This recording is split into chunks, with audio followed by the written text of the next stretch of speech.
Hello there, I'm Brandon Wong and you're watching Nightline. The headlines. Government to define words and actions deemed to insult the monarchy. MACC detained CEO, senior officers of Pahang Water Management Company over misuse of power. Good morning. Malaysia must properly define what statements are considered insulting to the royal institution. Prime Minister Tun Dr. Mahathir Mohamad said this is because enforcement officers are not too sure as to what is considered an insult. Pada masa ini pihak enforcement tidak faham apa yang dianggap sebagai menghina.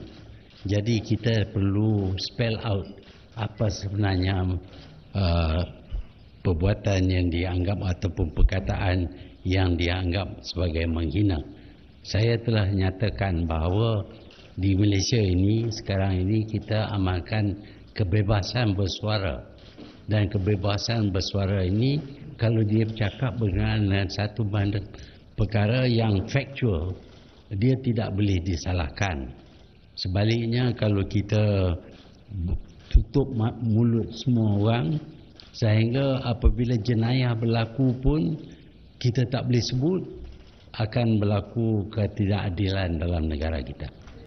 Tun Dr. Mahathir was commenting on the arrests of 3 individuals for insulting Sultan Muhammad Kelima, who recently stepped down as the Yang di-Pertuan Agong.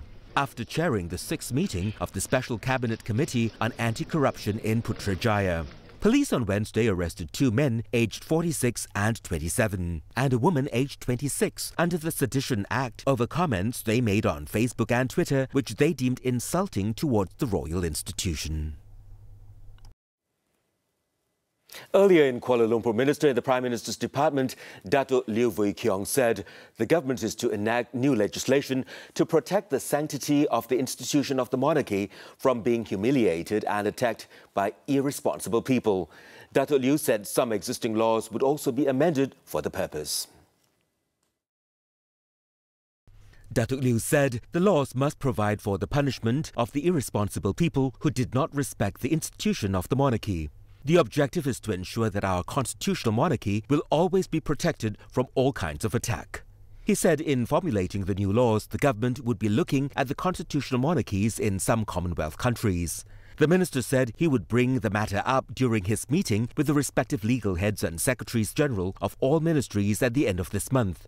Dato' Liew said the laws that had to be repealed and amended at the parliament sessions in 2019 would also be looked into, noting that the government would probably be looking also at the punishment side because at the moment the punishment for certain offences against the monarchy was lenient.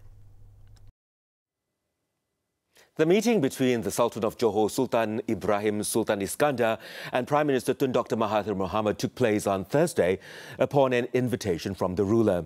Both the ruler and Tun Dr. Mahathir met for the first time since the latter became Prime Minister following the change in government in the May 9th general election last year.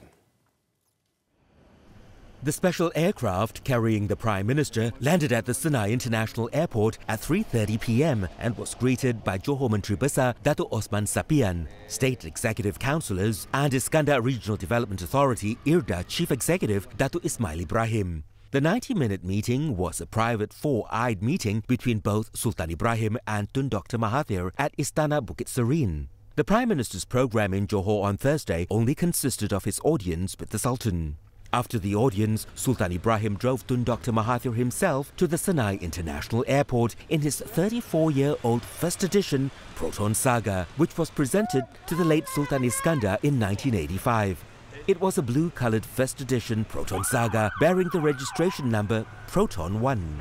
The invitation for the private audience with the ruler was extended to the Prime Minister about 2 weeks ago. The meeting had been planned before Sultan Muhammad Kelima stepped down as the Yang di-Pertuan Agong. At a media conference before departing for Kuala Lumpur, Tun Dr. Mahathir said that in his audience with Sultan Ibrahim, the Johor ruler accepts the views of the people.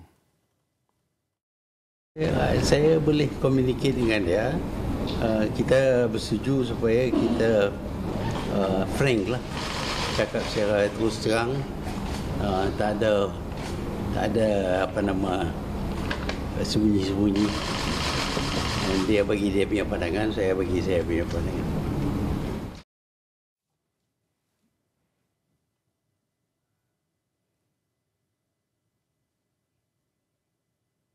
The Prime Minister was also asked about his ride to the airport in a classic Proton car, personally driven by the Sultan. Very good. 34-year-old car that was given by me to his father. Yeah, in KL. He drove very well. His manual. The clock still works properly. Driving was very good. No breakdown. So I think it's a good endorsement of the Proton car. 34 years, still functioning. It has done 22,000 kilo. The Malaysian Anticorruption Commission, or MACC, has detained the Chief Executive Officer and 3 senior Water Management Corporation officers in a large-scale operation in Kuantan, Pahang on Thursday. 8 other company owners who are suspected of conspiring with the officers in monopolizing water supply projects worth almost 23 million ringgit in Pahang have also been called to assist in investigations. According to a source, throughout the last 4 years, 8 companies had monopolized the projects offered by the Water Management Corporation. The syndicate's modus operandi was to focus on works worth less than 50,000 ringgit. For projects worth more than 50,000 ringgit, works would be divided into small scales, involving 2 or 3 phases to avoid tender process. The source added that the CEO detained has the authority to choose companies for projects worth not more than 3 million ringgit. The rule gave the CEO opportunities to award the projects to companies aligned to the CEO. All the suspects aged between 40 and 59, including a female contractor, have been detained to assist investigations. Almost all companies are registered in Pahang, with only 1 registered in Kuala Lumpur. All 4 suspects detained are expected to be taken to the Kuantan Magistrates Court on Friday to be remanded. MACC Deputy Chief Commissioner Datuk Sri Azam Baki confirmed the arrests. The Finance Ministry on Thursday said that Malaysia is in no danger of missing its deficit reduction targets for 2018. This as higher than expected tax collections, including the Sales and Services Tax SST, which saw a 34% increase, have bolstered the government's coffers. Its minister, Lim Guan Eng, said this when dismissing a financial report predicting that the country's overspending could have worsened last year. At a media conference at his ministry, Lim also gave assurance that Putrajaya remained on track to bring the federal deficit down to 3.7% in 2018 and 3.4% this year. Nomura's global research report that the 2018 fiscal deficit would deteriorate to 3.9% of GDP is therefore simply untrue. As I said, I can vouch that for 2018, the fiscal deficit will be well within 3.7%. And furthermore, sales and services tax collections exceeded our initial projection by 34% at 5.4 billion ringgit. Compared to the projected figure of 4 billion ringgit last year.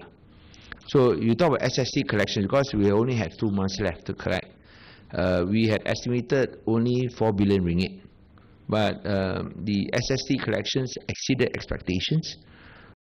Lim stressed that Malaysia is stable politically and the transfer of leadership in the government will be just as orderly, contrary to the market research report that suggested otherwise. He also said recent political developments domestically showed that the ruling Pakatan Harapan is the only political coalition that can represent all Malaysians currently.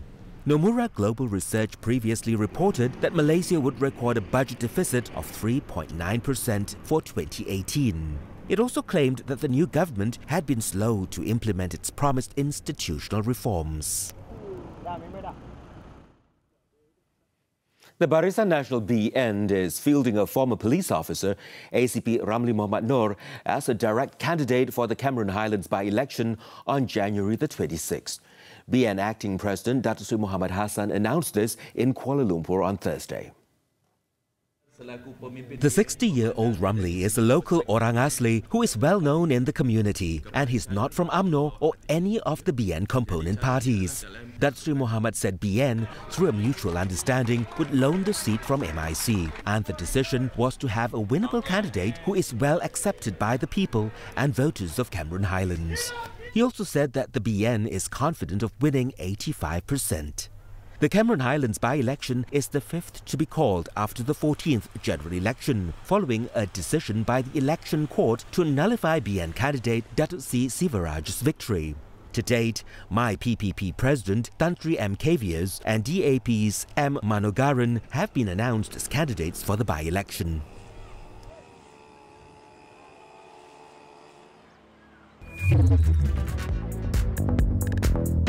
When we come back, MMEA seizes shabu worth 3.4 billion ringgit. Details up next.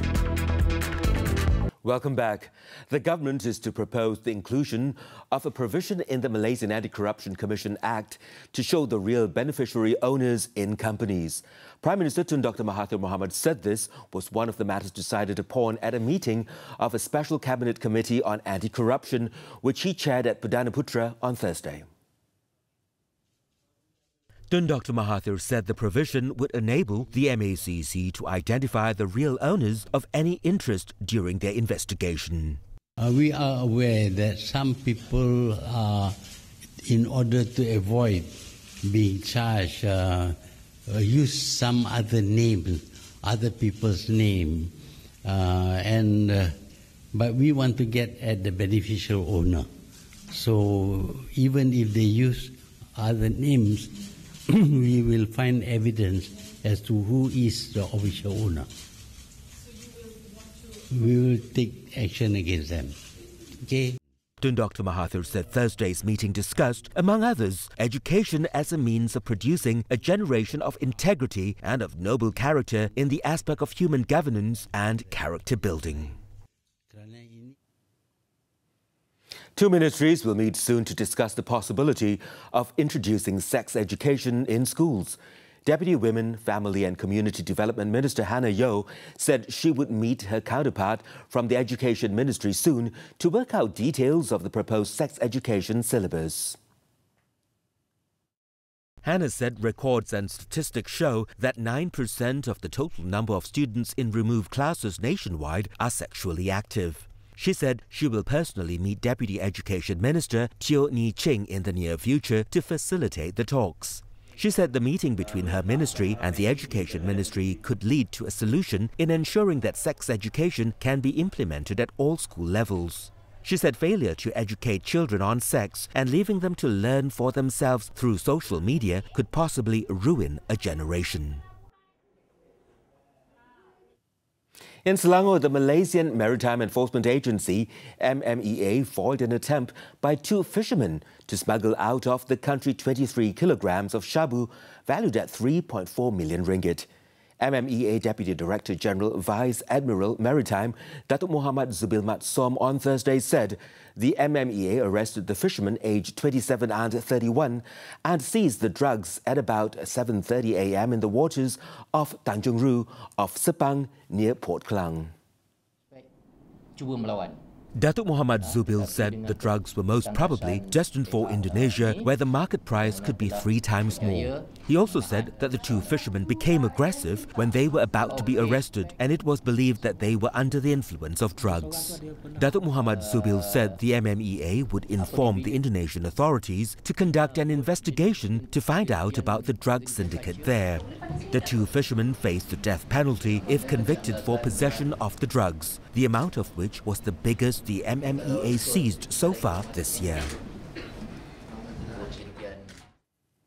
In Cebu, Sarawak, 3 welders have died, believed to have inhaled toxic gas while repairing a towing vessel on Wednesday.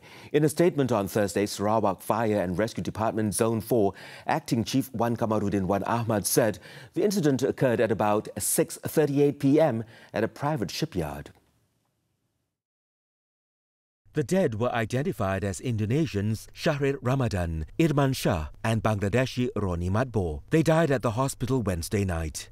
Wan Kamarudin also said that during the incident, a total of 7 foreign workers from Bangladesh and Indonesia were doing maintenance works inside the boat. He said 4 workers were rescued by their employer and the public before being sent to Cebu Hospital for further treatment. He noted that a further investigation is ongoing to identify the cause of the incident.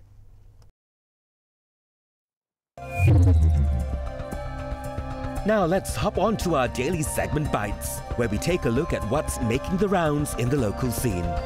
2 siblings were charged in the Pasir Mas Sessions Court on Thursday with the murder of a car wash attendant in August last year. 24-year-old Muhammad Fariswan Ismail and his older brother Nur Azlan, aged 32, said they understood the charge when it was read out before Judge Nazri Ismail. Meanwhile, in Malacca, a metal workshop owner escaped the gallows when the Ayekaro High Court acquitted him of a drug trafficking charge. Judge Datuk Siti Khatijah S. Hassan Batjanid in her judgment said the prosecution failed to establish a prima facie case. In Kedah, a beach outing turned tragic after a man was killed while 2 others were injured when a coconut tree was uprooted by strong winds and fell on them. The freak accident occurred at Chenang Beach, Langkawi Island. In Pulau Pinang, a prepaid card salesman on Thursday pleaded guilty at the Georgetown Magistrates Court to voluntarily causing hurt to his 2 young children. Eddie Nur Amin Ramli admitted to 2 counts of hurting his 8-year-old daughter and 10-year-old son when the charges were read out.